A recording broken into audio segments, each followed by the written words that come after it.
Kannur corporation മുന്നിൽ LDF, UDF പ്രവർത്തകർ ചേരിതിരിഞ്ഞേറ്റുമുട്ടി. Corporation ഓഫീസിന് മുന്നിൽ LDF സംഘടിപ്പിച്ച ഉപരോധ സമരത്തിനിടെയായിരുന്നു സംഘർഷം. മേയർ ഉൾപ്പെടെയുള്ളവർക്ക് കോർപ്പറേഷനിലേക്ക് പ്രവേശിക്കാനായില്ല. UDF പ്രവർത്തകർ ഏറെ നേരം റോഡ് ഉപരോധിച്ചു. രാമചന്ദ്രൻ കടന്നപ്പള്ളി MLAയുടെ വികസന പ്രവർത്തനങ്ങൾക്ക് കോർപ്പറേഷൻ തടസ്സം നിൽക്കുന്നുവെന്ന് ആരോപിച്ചാണ് കണ്ണൂർ കോർപ്പറേഷന് മുന്നിൽ LDF ധർണ പ്രഖ്യാപിച്ചത്.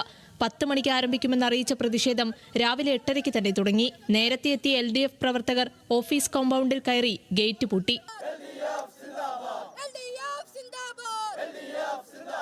കോർപ്പറേഷനിലേക്കെത്തിയ മേയർ, ഡെപ്യൂട്ടി മേയർ, കൌൺസിലർമാർ എന്നിവരും ഉദ്യോഗസ്ഥരും ഓഫീസിൽ കയറാൻ സാധിക്കാതെ പുറത്ത്.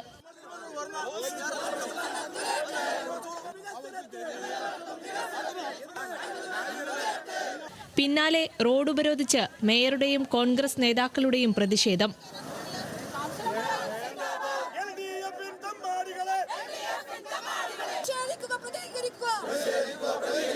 പ്രവർത്തകർ തമ്മിൽ മുഖാമുഖം നിന്ന് പോർവിളി. ഇതിനിടയിൽ ഓഫീസിന്റെ പിറകുവശത്തുകൂടി മേയർ അഡ്വക്കേറ്റ് P. ഇന്നലെ ഓഫീസിലേക്ക്.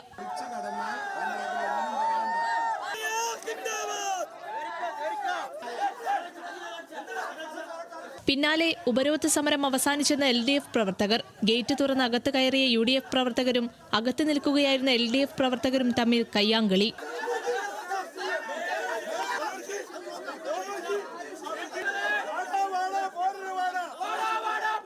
ധർണ CPIM ജില്ലാ സെക്രട്ടറി KK രാഗേഷ് ഉദ്ഘാടനം ചെയ്തു. ഇന്ന് നടന്ന കൗൺസിൽ യോഗത്തിലും ഭരണ പ്രതിപക്ഷ തർക്കമുണ്ടായി. ന്യൂസ് മലയാളം, കണ്ണൂർ.